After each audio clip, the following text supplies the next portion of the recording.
Oh, hello, hello, hello. Let me push a couple buttons here. And getting things the way they're supposed to be. Here we go. Hey, gang. Hans, Iku, Tau Sophie Music. Well, thank you. Thank you. Thanks, Craig, for coming, everybody. Wow. Let's see. And sitting back with your eyes closed. Well, that's be careful, you'll fall asleep or fall off your chair. That would be my luck. What is making that noise? Okay, anyway. So you guys are hearing the bird in the background again, because she's all excited because something's going on out there. And that's the thing. So, a few things to chatter about tonight, maybe. We'll see.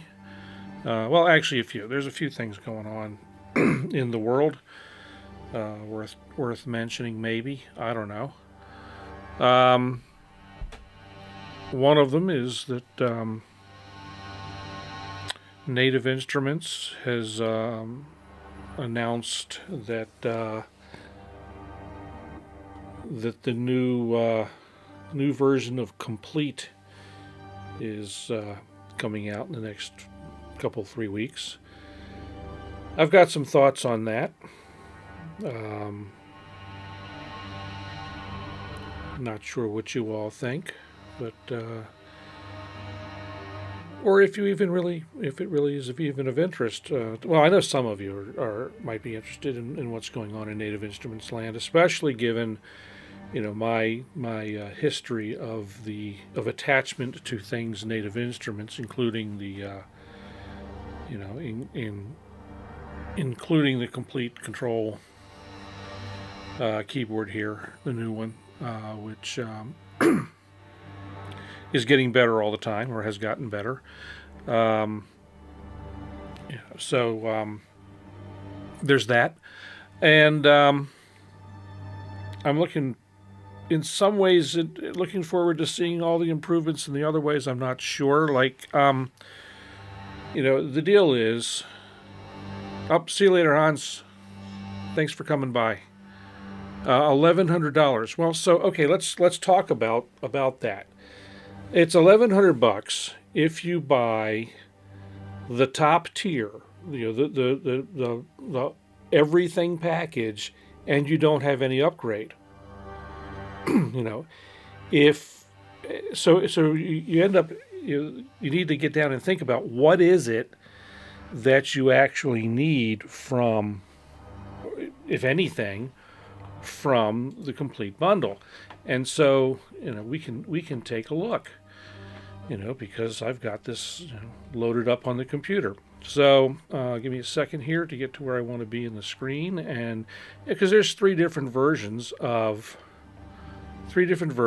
and so the first thing I'm going to do is let's see, let me get this. So I'm looking at that, make sure I'm looking at the right thing, put that there, and we'll do that. Okay, so here's what we got.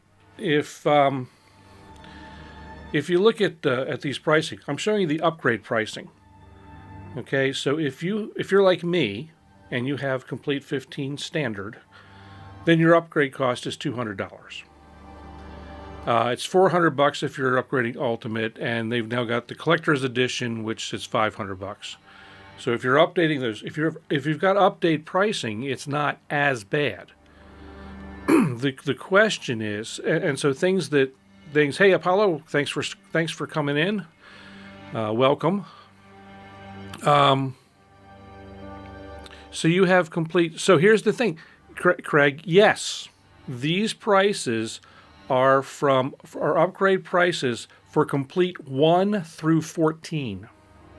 I think it's 1 through 14, but it goes way back, and so yeah, you can update almost any version of Complete to the newest version. at these prices. If you have to upgrade in your current version or better. In other words, if you've got standard, you have to upgrade to standard, ultimate, or collector. If you've got ultimate, you have to upgrade to ultimate or collector. So you can't, if you've got ultimate, you can't update to standard.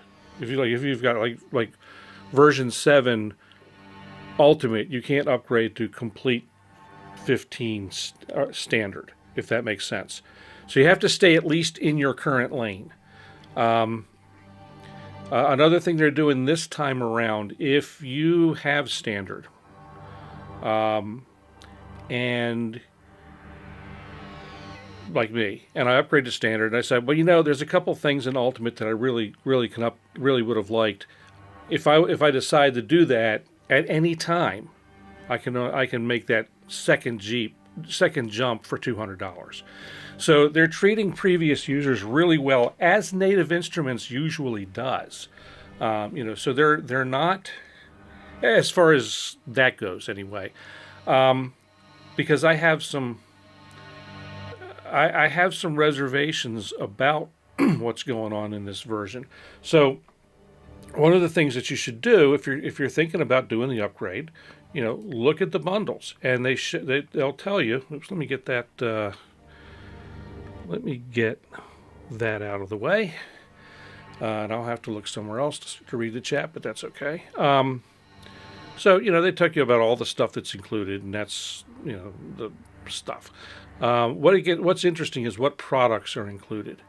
And at all levels, you get the new version of Contact. You get Massive X, which you've probably already, which if you're on 7, you don't have. But most current versions already have Massive X. You get the new version of Guitar Rig. You get the new version, or the current version of Ozone. Where it starts to get disappointing is, so these are the flagships, and I'm going to whiz down real fast.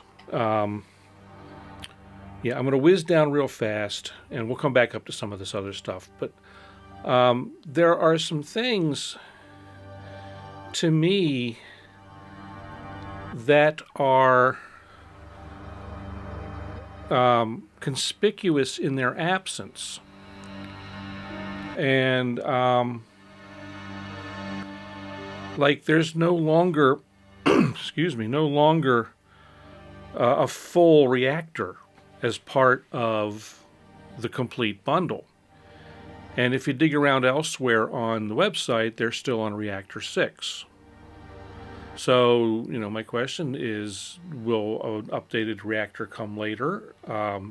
Is it going back to being a separate sale item, as it was in the beginning? Where are they going with that? And so, they're giving us some stuff, but they're taking away, and that rubs me a little wrong, For sure, there's a lot of stuff, and they've got, their new creative effects are in there. There's a couple, I think there might be some new ones in there. One thing I don't like about their comparison chart is there's no indication in their bundle comparison chart as to what is new from the previous version. I'm looking at the legendary synthesizers, okay, got this, don't have this because I'm standard, got this, blah, blah, blah, blah, blah, blah, down the list. I don't see anything new here, I don't think. I'm not sure what the mouth is. The mouth might be new. I have no idea what the mouth is. Because there's a number of things that I actually uninstalled because I don't use it. I know in the Play series, there are a couple new ones here, at least ones that I haven't seen. There's a new version of Glaze, if you need Glaze or want Glaze. Most of the rest of these look pretty familiar to me. But so other things to me that I think are absent is when you get up into Well, there are no orchestral instruments, and there haven't been. So that's, or no classical instruments. I was hoping that in this version, in the cinematic design area, we'd get Ashlight and Farlight and Straylight. I'd hoped those would be in there, and I had hoped that Lures and Fables would be included. And they're, let's see, Fables isn't even included until you go, nor Lures are, or the new Katara. None of those are included until you go to the Ultimate, not Beyond Ultimate, the Collector's Edition, whatever the heck that is. You got to jump up to Ultimate to get Ashlight and Farlight and Straylight. You do get the newest one that they've just dropped, though. You get Saffron, which just came out, I don't know, a couple months ago, I guess, or at least that's when I first started seeing it. So I'm a little disappointed by that. And so it's in my shopping cart at, as some of you know, it's in my shopping cart at, hey Jeff, thank you. Thanks for coming. So anyway, I'm a little disappointed by some of that. And I think other people will be as well. I was also hoping that there would be, maybe some new stuff in here, up in the drums and percussion. So this is a big one for me. I am happy to see this. Session percussionist is included in standard, and the session percussionist, if you haven't followed any of that, check out what that's a really very cool semi-generative percussion plug-in. That's really does some neat stuff. So that one I'm happy to see there. So there's 3 or 4 things in there that make it worth $200, I guess. But anyway, I had the thing in my shopping cart at Sweetwater, and and actually pulled the trigger, and Sweetwater's website crashed. And I don't know if that's the world trying to tell me something or what. So that was that kind of put the stops on things, for at least for the evening, or for today. So I'll call my Sweetwater rep tomorrow. I got to talk to him about something else anyway. So at the same time that's going on, there's a new version of Synthmaster coming out, and this rolls back to the last couple of weeks last week's discussion of, do we need yet another wavetable synthesizer? And I had included in my comments from last time, what I considered workstation type software instruments, and I'd included that are multi-engine, and so I included Pigments and Current and Phase Plant and Falcon and Omnisphere, and also I included the Korg ModWave as a multi-engine workstation. I'd forgotten about Synthmaster. And Synthmaster's easy for me to say. Synthmaster has been around for a number of years. They've got a nice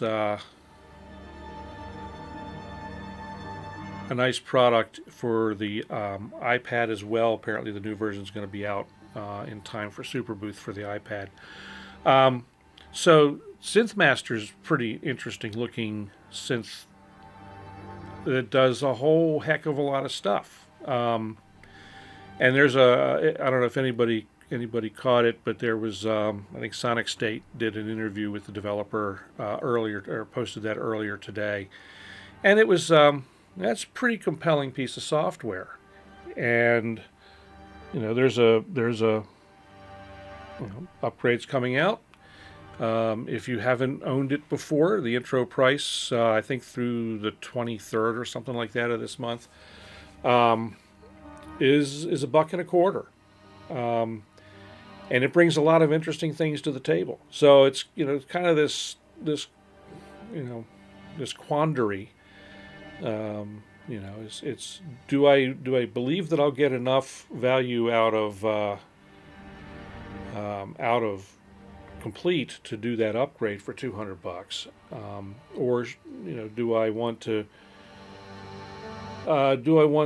kind of venture out, and look at some other stuff? I've never really considered Synthmaster before, but I will say that just from what I've seen, I mean, I've looked at it. I've looked at it before, and it didn't really. It never really floated my boat, but in seeing some of the stuff that this new version does, and I'm not a good one to compare it versus the previous version, because I just knew that before it didn't really excite me. But there's there's a new modular style architecture that they've done.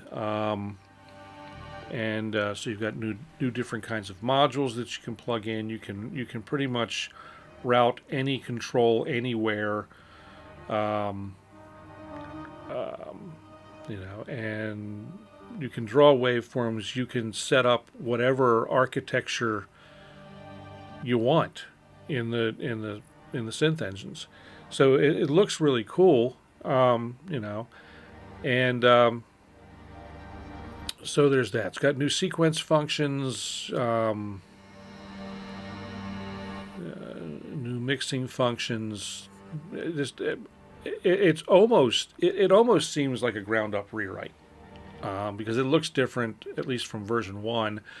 And there's a whole lot of new stuff, including a new granular oscillator, and you all know how I feel about granular. It's one of my favorite things in the world. So.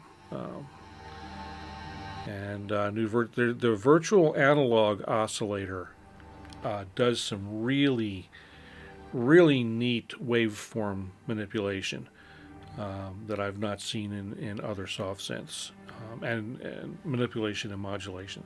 So, pretty interesting stuff. And wave shaping, you can draw your own waveforms, which a lot of things do that now. Got some new filters from previous versions.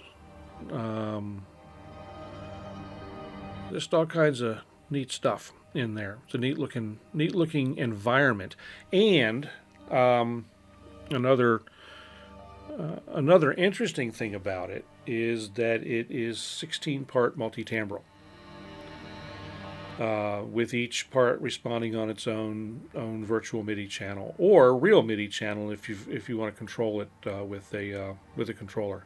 So that looks like an interesting and fun thing that wants my money. So it's going to be one or the other, I think, maybe. I'm one or the other probably, but. So that's that. Catching up on the hardware digital synth, I'm still on track. I'm going to be using definitely going to be keeping the wavestate here. I did find out from Dan at Tall Dog that he is indeed going to do another small run of the case or of the enclosure mod kits, to get it out of that plastic thing and get rid of that awful keybed and make it a desktop unit. So it'll perch. Let's see. By the time that gets done and happens, it will go. Stand by here, because I know Wabbit wanted some PTZ action. We got some PTZ action here. So it will end up going right here where this laptop is. This laptop obviously will go somewhere else because this is my chat monitor and stream monitor and all that kind of stuff. But it'll go here next to the Op 6 on this top top tier of this stand. I still need to do the longer table that I talked about some time ago, just because I'm out of space already in the new config. But let me do this. I forgot to do this. There. Change that. See if I missed anything because I wasn't in the right chat mode. Nope. Okay. You all stopped typing. So anyway, those were my notes, I think, for... No, they weren't. There was another one. There was another note. Because as I've mentioned before, I consume a lot of YouTube. And there's one thing that I have noticed a lot on YouTube, and it's just been going on for a long time. It's not anything new. But it's kind of a product of, in some ways, of this business where we don't have any, or there's a dearth of good music stores, so we're, at least in a lot of areas, so we have to order everything online, and that in and of itself isn't necessarily a problem, but we don't get to, we don't actually get to try things very often, and so that has led to me pushing the wrong button. I'm so upset about this. That leads to us relying a lot on reviews from folks on YouTube or the few retailers that there are. And what I see a lot of is I see a lot of guys out there doing full-on reviews on products they've never touched. And I'm not sure how it's even possible to do a review on something you haven't touched. So it's like, what are you reviewing? You're reviewing a spec sheet, and that just, and they're making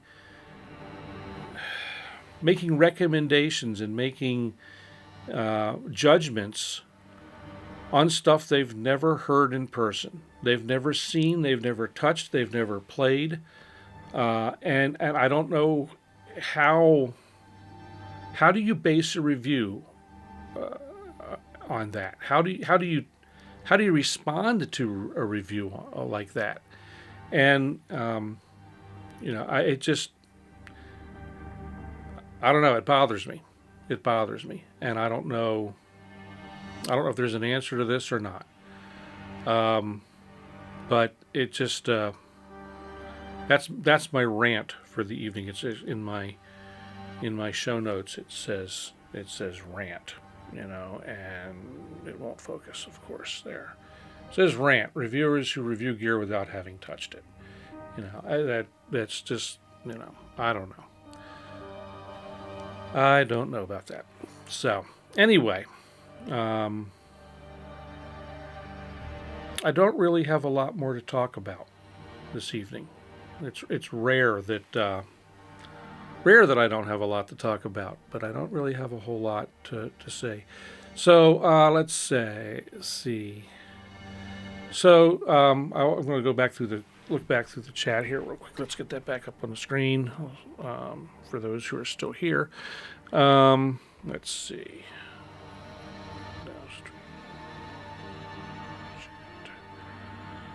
Okay. So, and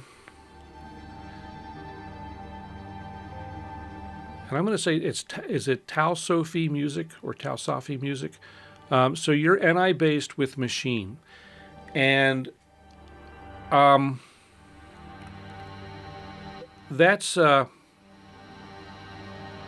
seems to be a sore spot with folks because there does not seem to be any yet any new love for Maschine. And there is on the website, there's a picture of Maschine, of a Maschine controller. Anyway, let's see if I can find where that was. But I don't know what it's actually doing in terms of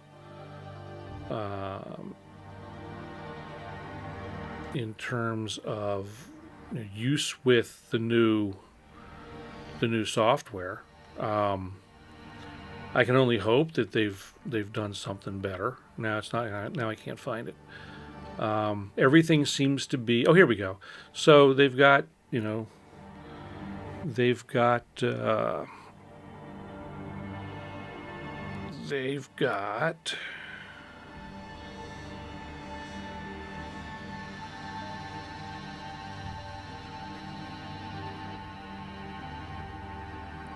So they've got this. It says play it with hardware, and but I don't know.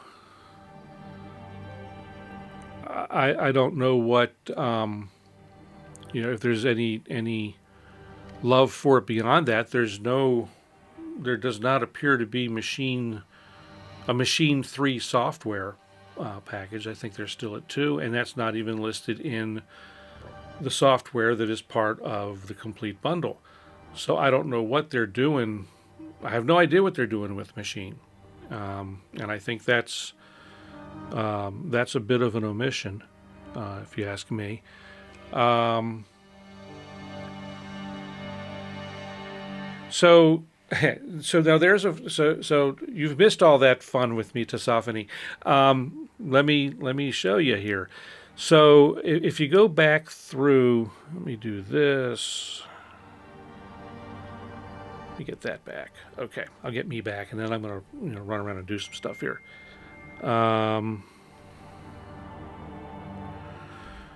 Let's see. Forgot to silence the thing. Getting texts. Okay. Let's see here. Let me spin the camera around to wherever the heck it's supposed to go. One will work. I bought I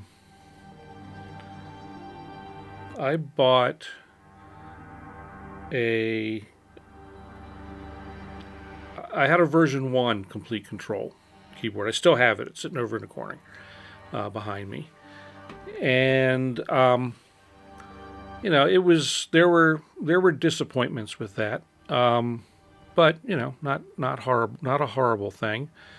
But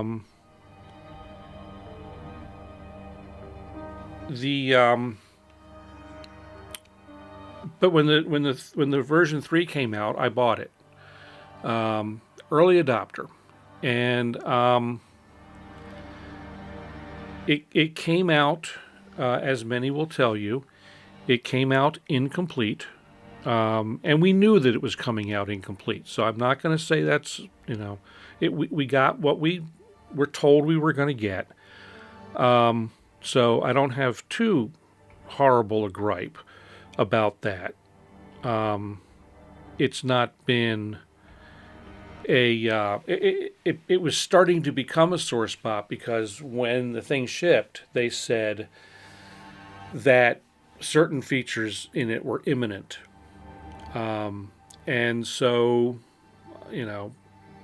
I've been buying from Native Instruments for a lot of years. They've typically not let me down. So, I said, okay, I took them at their word, and that certain features, basically the ability to do user configs, was going to come when they said it was going to come. And it did not, and it did not, and it did not. And I eventually got tired of waiting. But I really like this keyboard. And I do like, even though it's limited, I do like the way it works with Ableton Live, which is my DAW of choice. I like the way that it works with complete control, and the I like the way it worked with Complete Control and NKS compatible plugins, including Pigments and a couple of the others from Arturia. And so, and then some of the stuff also from Yuhi. So I liked the way it worked with those products. But it did not work with Analog Lab at all. And it was just, I mean, I can play the notes, but as far as, I couldn't, if I tried to put Analog Lab inside a Complete Control, it would crash most of the time. So all I could really use it for in that mode was just playing notes. And I wanted, if I'm here, I don't want to have to go to the mouse or whatever to make a control adjustment when I'm playing a VST, or when I'm using it to control a synth. I don't want to have to reach around. So I finally, and then of course the other side of me is like, Arturia is a big part of my collection of instruments as well. I've got Analog Lab. When the next time it's on sale, the plan is to get the full boat V collection. And so I wanted to be able to control those things as well. So after hemming and hawing, and then saying, well, gee, do I wait now for Keylab Mark III? I finally got to a point that said, I need to do something. And so I bought a Keylab Mark II. What I will say after having had both of them is they are both really, really good at the things that they do. And, I had a little, I did have some issues getting it going with, getting the Keylab going with Ableton Live version 12. And almost to the point that I was this close to sending it back and doing something else or just waiting. I did finally get it to work, and in retrospect, I'm really happy, and I'm really glad that I did not wait. Just what I've seen on paper, I'm glad that I did not wait for the Keylab Mark III, because they did, while they improved certain things to bring them up to par, honestly, with the Kontrol S, they also took some things away. And so, or at least in a very convenient fashion. So I'm really glad that I did go ahead and pull the trigger on the Keylab Mark II. I don't mind the keybed feel on it. It's not my favorite in the world. I like the one on the Kontrol S Mark III a lot better. Part of it is because I'm a fiend for poly aftertouch. Because I really liked the keybed feel on the Mark I control. On the Mark I Kontrol S, it was a good feeling keyboard. It was channel aftertouch. And when they did the jump, when Native Instruments did the jump to Complete 14, it rendered it kind of sort of dead because you couldn't make any adjustments, and there's nothing you could do with it. But it is an absolute joy to play the Polybrute or the Take 5, which respond the poly aftertouch with this keybed. I mean, it's so much fun. And they automatically just pick up the difference between channel or polyphonic aftertouch and do what they need to do, which is it's a lot of fun. But having the Polybrute, I'm already used to the keybed feel of the Keylab Mark II, so adding that to my workflow was really comfortable, and I like that they can both be controlling DAW at the same time. Now, if you're doing something that's track based, you're on the same track. You can't say I can't have the Kontrol S on one track and the Keylab on another. But the two of them do complement each other, I think, pretty well. And I can do mixing from either. One thing that I can do with the Keylab that you can do with the Keylab that you can't do with the Kontrol is, and you can't see it because of the way I've got the Op6 set up at the moment, but the buttons along under the faders on the Keylab Mark II, there's a row of buttons under the faders that they took away on the Mark III. Those buttons are used for category selection in Analog Lab and track selection in track and function selection to somewhat in DAW control. And so what they did was they took away, easily anyway, the ability to have the performance layers where you're controlling 3 layers of stuff in your DAW. I don't know that affects those. Well, and so what I don't know at that point is because you've also lost the ability to have a quick push button access to the 3 layers of control in Analog Lab. Part 1, part 2, and then the live layer. So I don't know. In the Mark III, I'm sure there's a way to do it. It's probably not that hard. Or in the Keylab Mark III, I'm sure it's not that hard, but it's not, to me, from a performance standpoint, it's not an immediate workflow kind of thing to be able to just say, I need to adjust something on the synth on layer 2, boom, push the button, and all my controls are flipped over to layer 2.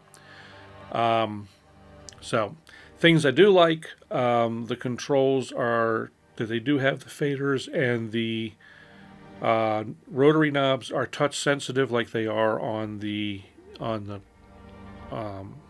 Kontrol S, so that they will show you what the value is when you touch it and what it is assigned to on the display before you quick turn a knob and screw something up. So I do like that. They did do that well.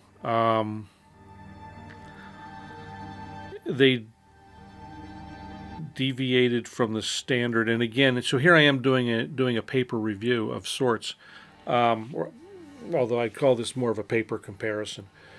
But they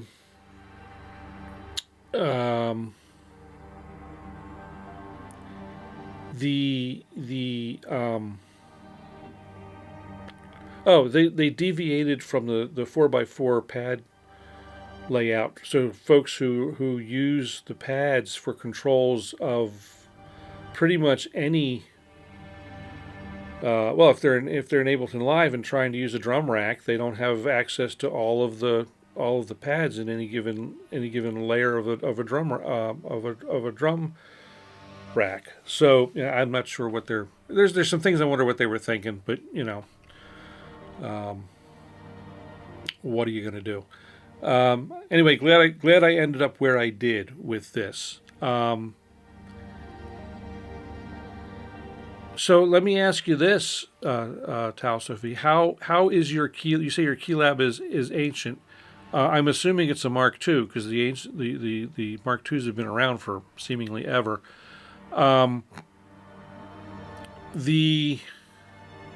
is it held up over the years? Because that is, the thing is built physically like a tank, but I do have concerns about the longevity of certain items on it. And, I don't know about the longevity of the keys. I don't know about the longevity of the any of the buttons or knobs or anything on it, knob controllers. It feels good, It's although the action is very light. You have a Mark I. Wow. So yours is earlier than mine. So how is it held up? Yeah, I've got. Well, there's faux wood. there's faux wood on the end here. Do you have faux wood for the whole end cheek, or is it just the side of the end cheek? Because if it's the whole end cheek, yeah, it's really ancient, and that it's held up well. That tells me a lot. You know, the whole end. Okay, so you've got a Mark I. Wow. So I will say that them not putting poly aftertouch on the Mark III was a huge disappointment, I think, to a lot of people, because that was that was something everyone was hoping. Well, everyone was hoping that they do the keybed that's on the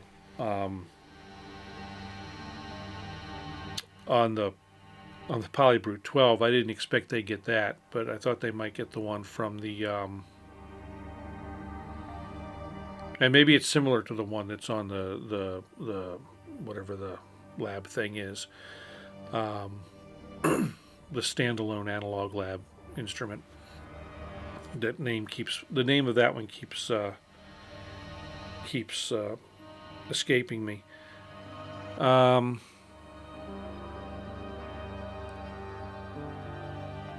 It's better than your than the Deepmind 6. Okay, that's one that that's an instrument that I've not had my hands on. So I don't know. I don't know what it feels like. I do know what I've heard it sounds like, and I think from a sound standpoint, the Deepmind is pretty interesting. But I don't. I wouldn't make any kind of review of it unless, like I said, unless I actually had my hand on it. My concern about these keybeds, both here and on the Polybrute, is that the one on my Polybrute in particular makes a noise every time I hit certain keys. And let's see. Let me do a couple things here. Do that. You get to look at me while I do this. I think that's where I want to go. I'm moving the overhead camera. And actually, I do want to go to that shot. Oop, that shot. And it takes it a few moments to make up its mind where it's going to go, or go where I ask it to go. I don't know if you're going to be able to hear this or not. Let me douse all the background music. I'm just gonna mute it.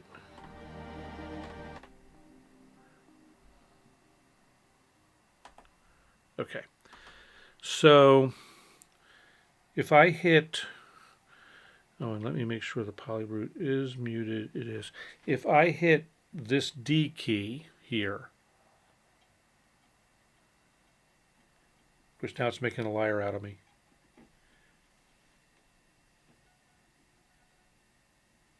You hear when I hit that A. It's real faint. But it kind of makes this kind of, oh, you didn't see it. So I'm hitting keys, and it does it sometimes on the Keylab as well. There's just there's something in there that's going ting, ting, ting, ting, and that kind of worries me. There's something in there going kind of twang.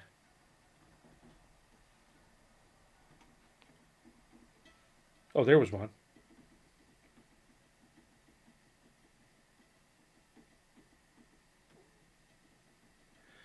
This key makes that kind of tingling noise every time. Electric, welcome. Welcome to the stream. You hear that?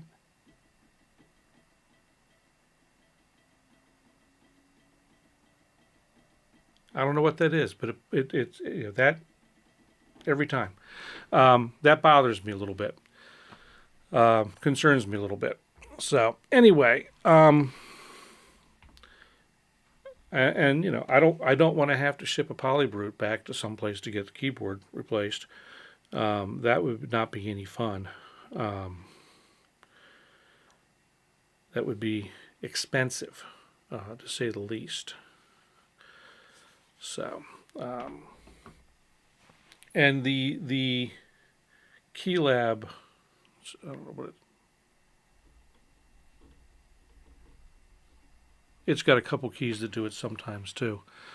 So have you noticed anything like that with your original generation?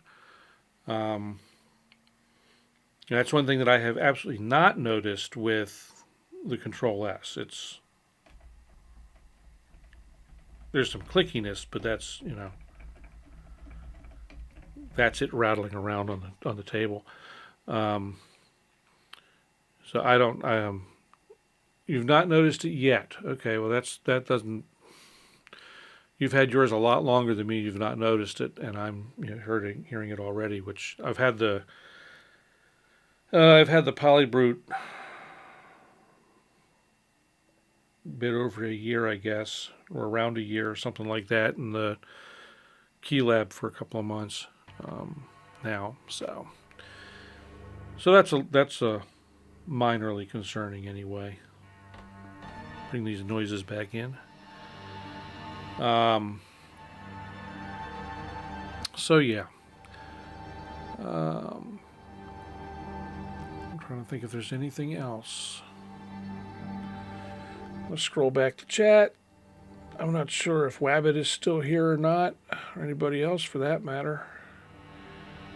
Well, there's people here anyway. I do know that. All right. Well. Hey, Jeff. Okay, you're still here. So I guess, and I know some of this chatter will probably spill over into the Synth Seeker Discord channels, at least for a few minutes. Wabbit was here early, I know that, and he did a couple of videos today, I know that.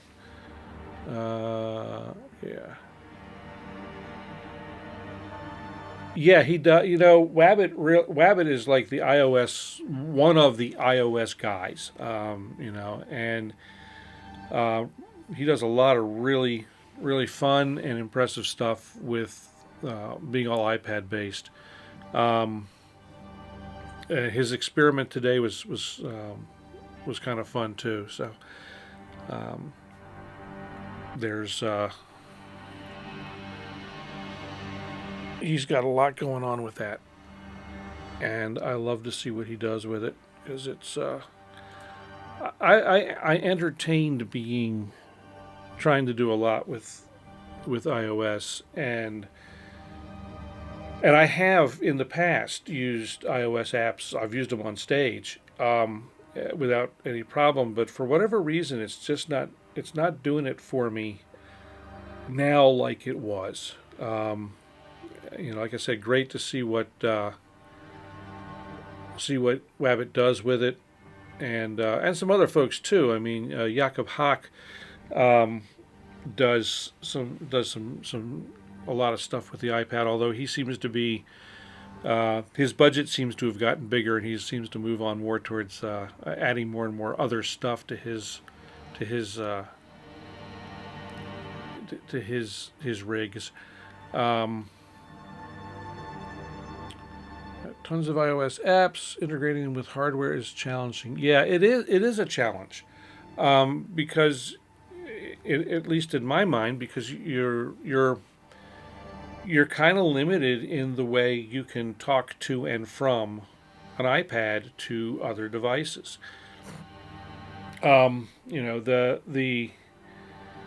There are things that supposed to help making it easier. AUM does make a lot of things easier, but I wouldn't say easy, just easier. And I actually ended up taking most of the music apps off my iPad or off my iPads. I have what's on there now is mostly mixer control for audio, and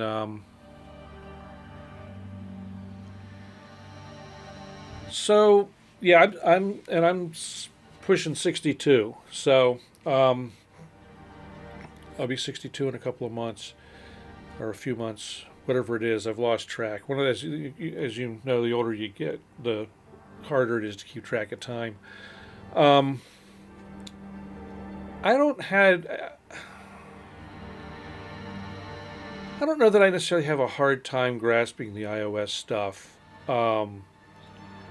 But yeah, I almost remember it too, Craig. We're the same age, or give or take a few months, I think. And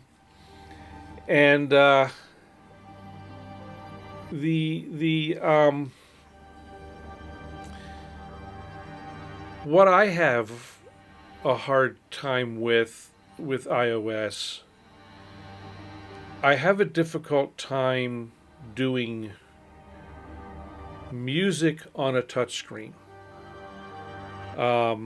as in playing an instrument on a touchscreen. And an interesting thing, Saturday, my other musical activity, I have a small 4-piece band that I sing in, and we did a festival gig, and for 40 some years I've done live sound as well as perform and play and all that kind of stuff. So I ended up helping out doing sound, and the mixer was a tablet controlled Soundcraft mixer, the exact same one that I used with my band for 6 years, with my previous band for like 6 years. I should know the thing like the back of my hand. I could not for my life remember how to use it. And then, I was talking to a younger guy who had started the day. He had to run off to go do sound somewhere else, and he came back towards the very end of the evening, and he and I were talking and about using iPads versus using some kind of hardware. And the younger guy much prefers to have actual hardware to play with. So faders on a mixer, actual faders and knobs. And if he were into synths, I would put money on him. Preferring faders and knobs. Preferring this and this to doing it on a screen. I'm pretty agnostic about that. There's much more muscle memory building that's able to go on with something hardware, and it's even if it's mapping software controls to some or software control to something on a controller keyboard, because you know where you've mapped it, presumably, or labeled it or in some way, and so you don't have to look away from the keyboard to find that control with a mouse or with your finger and make the adjustment. You can just in the take 5, I can just barely see it, but if I want to change the filter, I grab the filter knob. Same with the polybrute. If I want to change the filter, I grab the knob. If I want to change the envelope, I grab the knob or the slider or whatever, as opposed to clicking around or tapping around to find the appropriate control. There are certainly advantages to a tablet controlled or touchscreen controlled thing. The pots don't wear out, or the encoders don't wear out, but you got to look away from what you're doing to find where it is on the tablet, and the difference being, or the exception being something like if you're using it for a big XY pad, then the whole thing becomes an XY pad, and that's you got great control in that case. Yeah, mouse is yeah, I mean, the mouse is great for web browsing or controlling. If you're doing office tasks, it's great for banging around to different places in a spreadsheet in a hurry. Although, those of us who are old enough to remember things like multiplan, we didn't have mice in those days. You used the cursor keys to move from column to column and cell to cell. So. There are other things, Tal, that a mouse is really good for on a computer.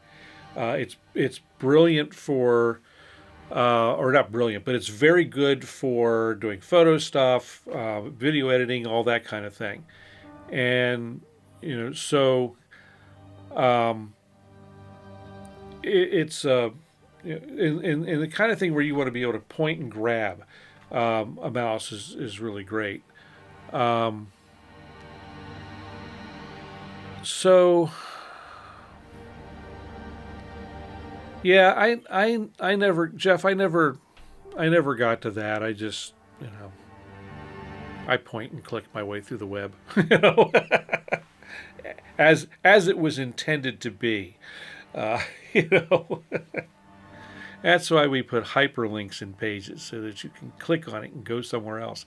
But yeah, I mean, for if you want something to do like favorites lists to go to common websites, there are websites that you use a lot. Yeah, that makes sense. And put them on. It's the kind of thing that I would probably put on custom function keys if I were doing it.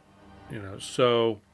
If I were going to do, well, let's see. I've got YouTube would be one, and Google, and the backdoor login page to my website. Those are things that would be there all the time.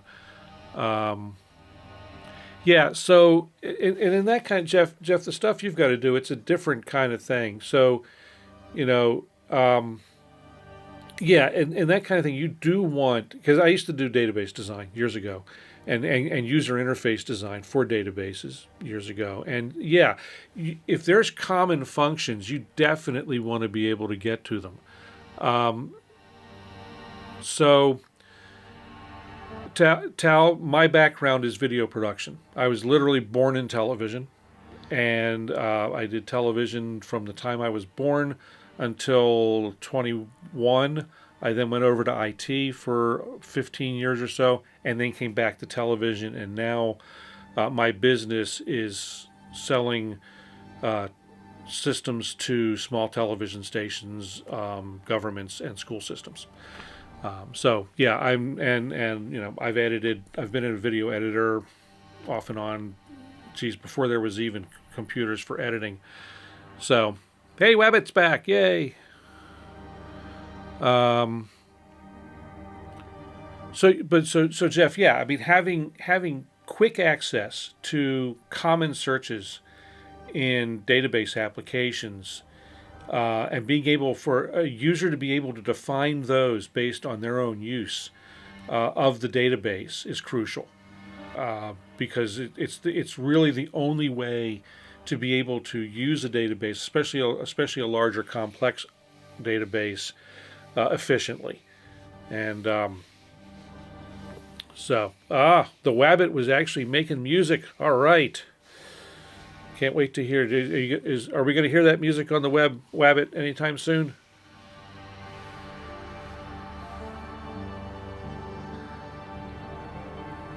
You going to share, Wabbit?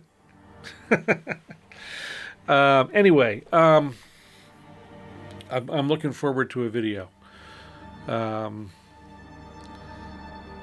So let's see, what else? What did we... Hey, missed the hyperlinks.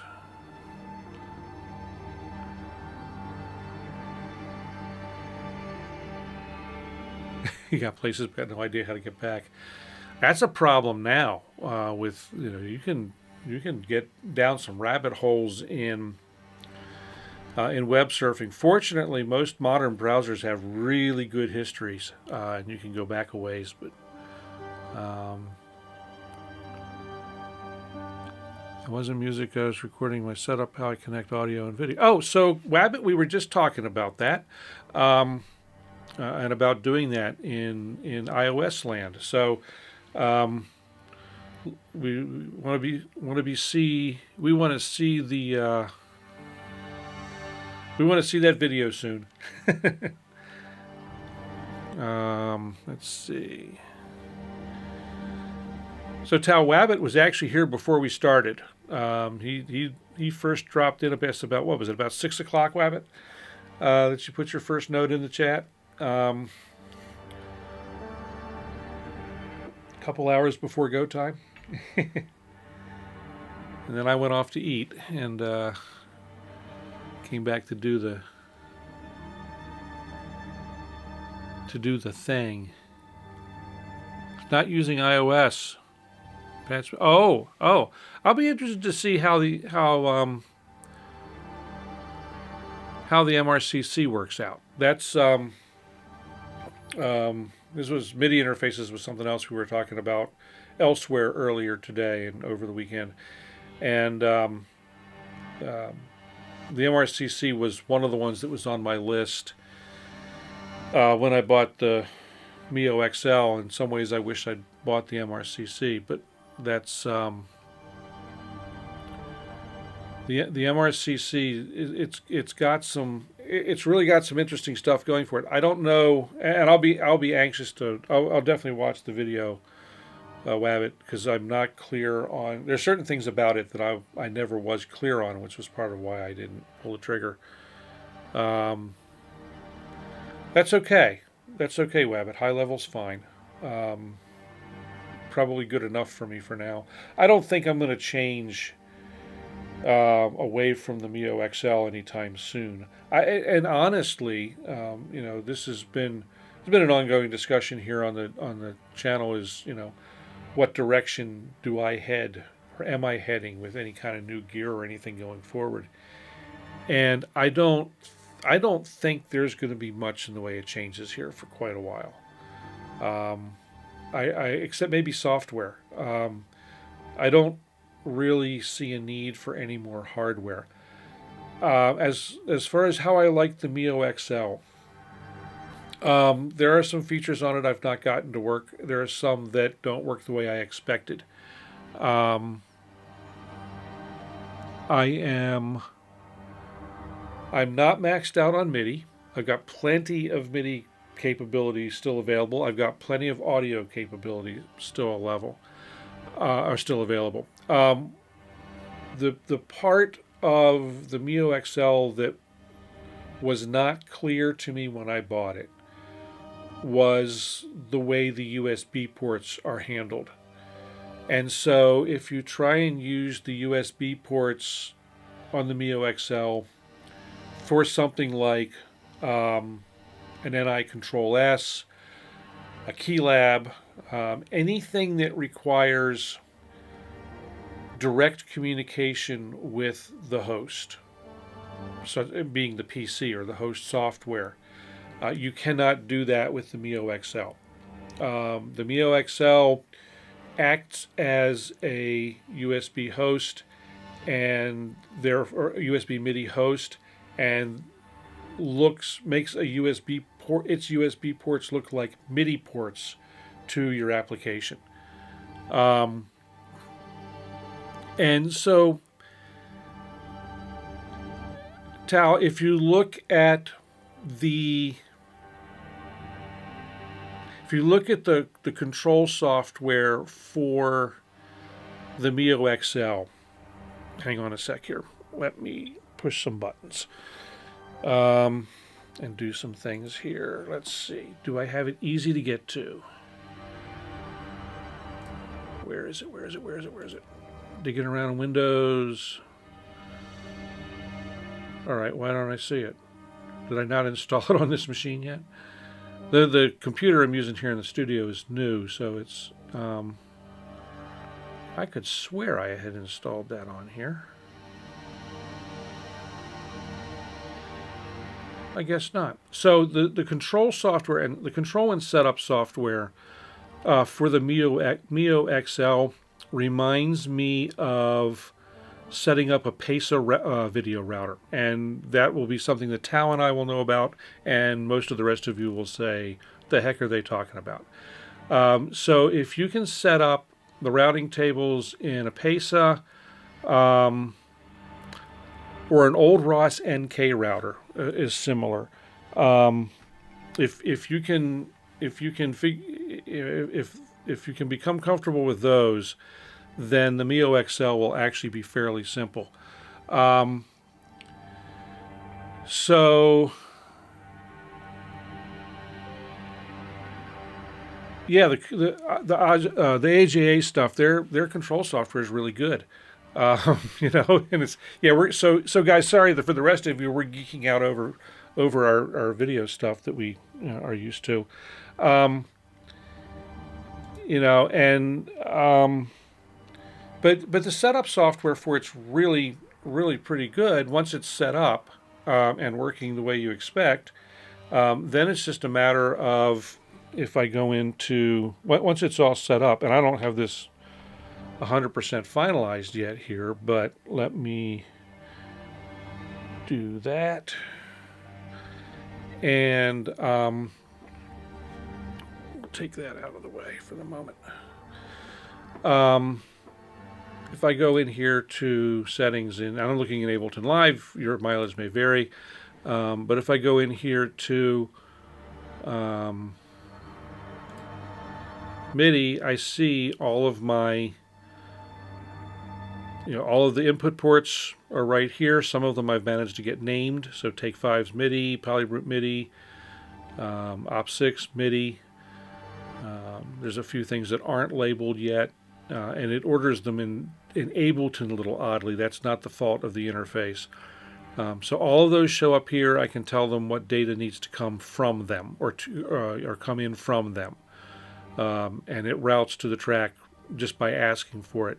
As far as output, and you can see here are my USBs, the Keylabs, ports, virtual ports, and its physical ports. Here, Kontrol S the same way. And then here my USB runs to the Op6, the Polybrute, and then down here all the output ports. I just point things where I want them to go. So it's all click based.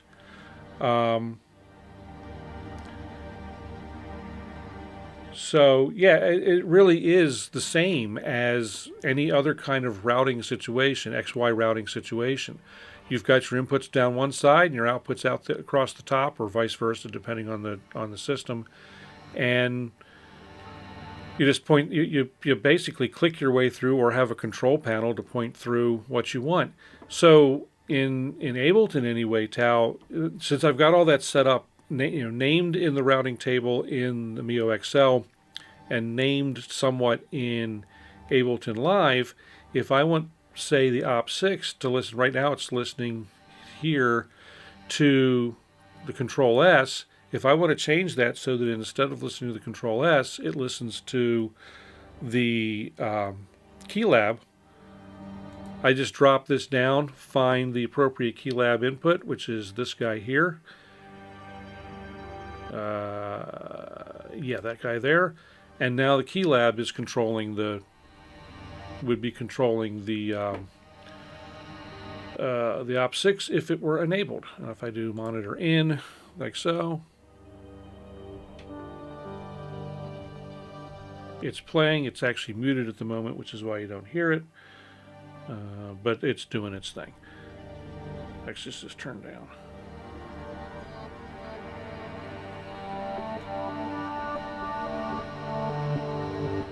So it's I mean, yeah, there's steps, but so no, this is not particular to Ableton. Most DAWs have a way of doing this. It's the way that I just did it here is Ableton's way of doing it. But there are, most DAWs have that capability to be able to route MIDI around within the DAW. And you can do it on You can do it in Maschine as well. The Maschine software does it as well. You can do it in some other fashion on an iOS device. There are facilities for doing the same thing, and it's on the iOS devices. It's typically a almost drag and drop kind of scenario, or poke at the cross point, and it's doing hopefully something close to what you want. It's doing what you asked, but you know how that goes. Very often you may point someplace and not get what you expect, but the system does what you asked. So MIDI can be routed just like audio or just like video. It's just a different device that does it, and the MIDI routing capability and matrix within the mioXL is extensive. The mioXL and the mioXM, which is the smaller version of it, can do their MIDI thing over Ethernet.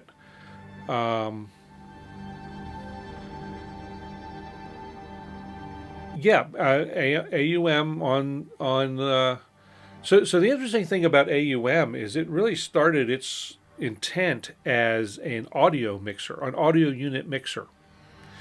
And so, but the MIDI functions kind of had to sort of be able to do those as well. So they just seem to have added that.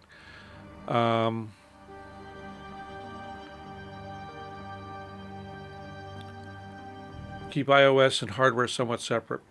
So and to me, a lot of my use is iOS as a controller for either software or hardware.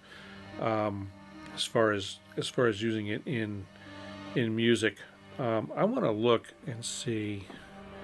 I could swear I had that software on here somewhere. I would have had to have at one point. So I've got the for the television folks, I've got the desktop from the computer up on my preview monitor, and of course it's like looking at it scaled down to a 13-inch display, but you know what the hey, I could swear that it's on there.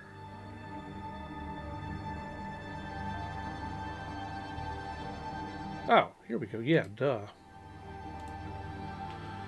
All right. There we go. So, let's see here. See if I can do this without breaking anything. So they've got this piece of software called Oracle X, which is their patch bay, so to speak. And so if you go into the MIDI routing, here's your inputs, all your inputs from the list. This happens to be DIN 1. So if I click on that, this shows me the outputs that it's routed to currently, and I can route it to any output within the system. And that's the 12 DIN outputs, the 10 virtual USB host outputs, USB to DAW. So that's where I have it showing up as Take 5 MIDI. And then it can also go out, like right now I've got it, for some reason I have it patched to the RTP. I should undo that because I haven't gotten that working correctly yet. It's not Oracle X, Oracle X. Subtle difference.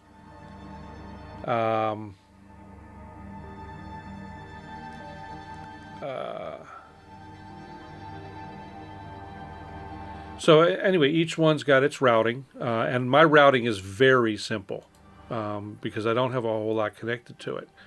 But over on the USB side, it's like the USB back to the device called Take 5 MIDI from Ableton Live goes here, comes out. MIDI output 1 is what it happens to be, which I've named Take 5 MIDI.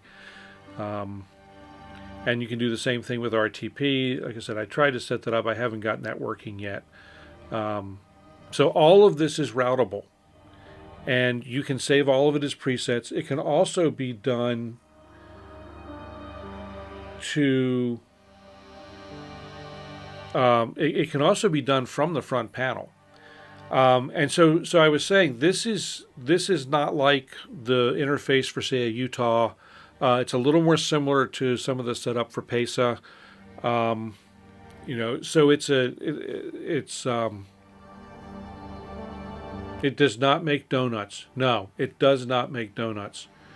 So yeah, we're used to for video routers, Tao, you and I mean, I work with a bunch of them, so it really depends on where I am working at any given moment, what kind of router I'm using.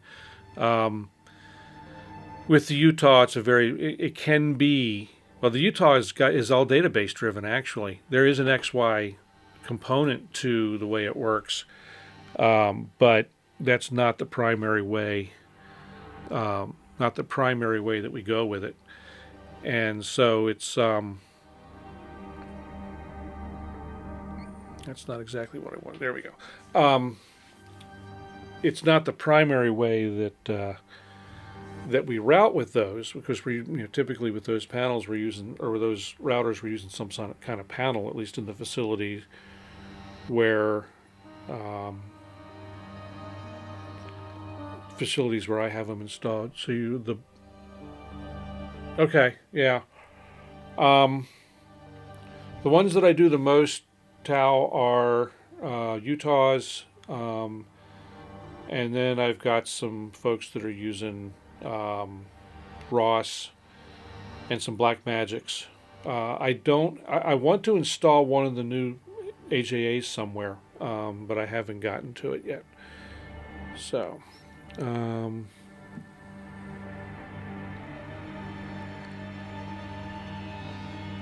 so Wabbit's asking, what do you like better, video or multi or MIDI routing? To me anyway, they're all kind of the same, in some ways. In audio and video routing, it's typically, mostly typically, one thing goes to one place. And that's not even true, because I'll take a MIDI or an audio or a video source, and it will show up going to switcher and to monitoring and to an isolated record, and wherever it needs to go. But a lot of that's done, and the control panels for that kind of situation make it really they make it really intuitive to do what you want to do. You choose your destination, and then you choose your source. Click, click, go. And so that's really very simple. And the typical, or the grid type works well, Jeff, if you're under a dozen inputs and a dozen outputs. Once you get above that, and a lot of the stuff that when you're working in a larger video or audio facility, or both, well, one of my facilities, we have a matrix, a video matrix, that's 288 up to 288 inputs and up to 288 outputs. So you're gonna have a hard time doing that on an XY grid and being able to control it. So it's all got to be database driven and panel controlled.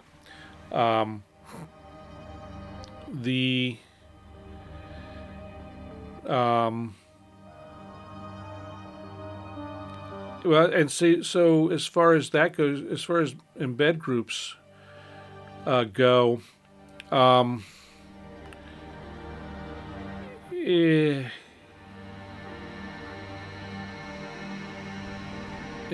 smaller groups, yeah. So smaller group, yeah, for smaller stuff, it's fine, but yeah, it's so, yeah, 288 inputs and outputs, and that's on the video router. That doesn't count the audio router in this particular facility. which has I've lost track of how many audio inputs we have and how many different places do we send them at once. There's three mixer control consoles, and all run through this matrixed audio system. So as far as, to me, routing is routing. It doesn't matter much to me. It's just I got to get something from point A to point B. What's the most efficient way to do it? And coming to my own little studio is very relaxing because there's, I can count the physical inputs on one hand and two hands for the MIDI I/O. The video here, there is no router in my video world here. Everything runs directly into my video switcher, and from there it goes to the recorder and it goes to the web. And that's the entire setup. 2 cameras, the laptop the small laptop that's doing the chat right now until I come up with a better way to do it, and the computer. And then there's the still graphics that are stored in the switcher. And that's it. That's my entire setup here. And it's fairly relaxing to do this compared to do the other stuff that I have to go back to work to do tomorrow.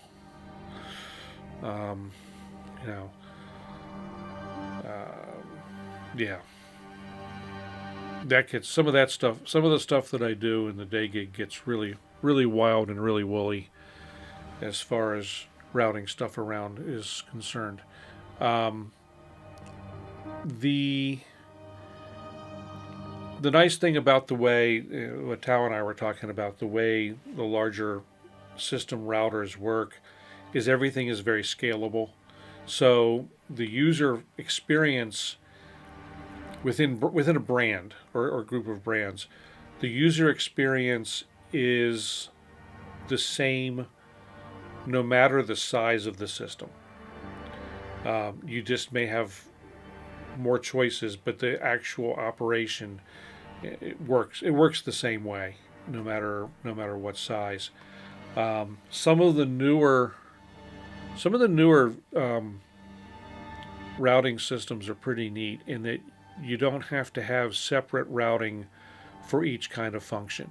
All of the routing goes through one system, which is really nice because it allows you to do some neat things like combining without having to use a lot of outboard gear. So it gets a lot more efficient. A little more complex to set up, but very efficient in operation once it is set up. Yeah, I have to keep Wabbit. I have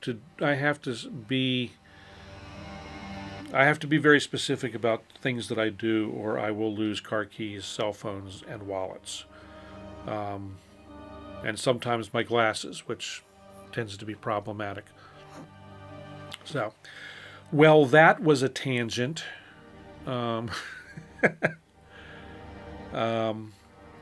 It's possible, though, that some of you may now understand a little bit more about why I'm the way I am sometimes. So, anyway, wow, this has been a long talk. Let's see. That's okay, Tao. It's fine. So functionally there is a crossover. And so if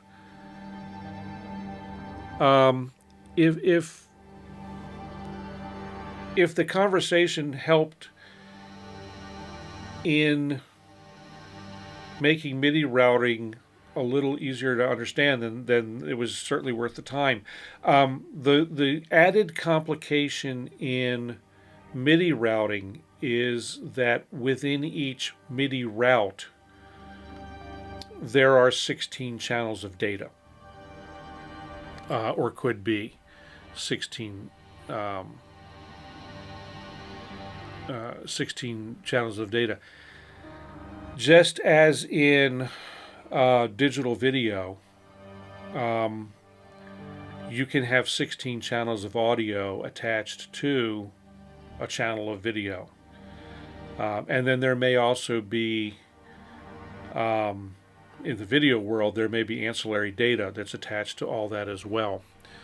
So mkII is a different thing. Yes, you have, you're sending different chunks of the note and control to one synthesizer over 16 channels on one wire. Whereas in traditional MIDI, we can send 16 channels of data down the wire, but we may be looping it through using the MIDI through function to feed two synths on one wire.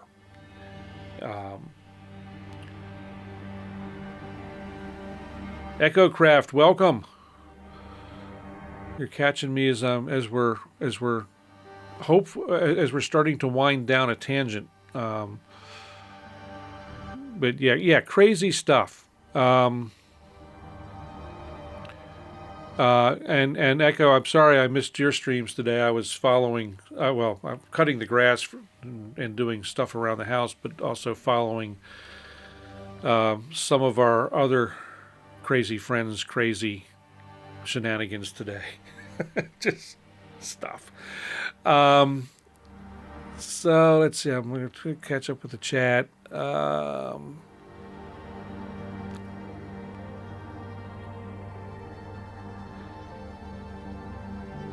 MP is 1-to-1.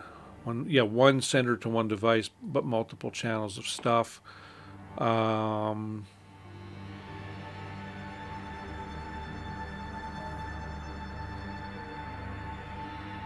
Yes. Yes, and definitely routing the top parts of the grass to other parts of the lawn. The problem though is that the signal was interrupted as soon as I routed the thing. Yeah, when a router is working correctly, when you send something to another location, the signal continues to flow. So, anyway, I do have to get up and work in the morning, unfortunately. So I am going to start winding down, and I guess I'll make some music for a little while longer, or what I call music, and I'll drift off to wherever it is we're drifting off to. So, the usual things. Thanks everyone for coming. I do appreciate it, and good conversation.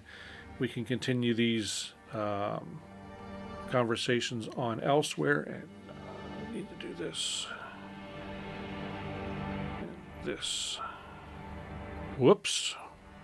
Well, that wasn't supposed to happen.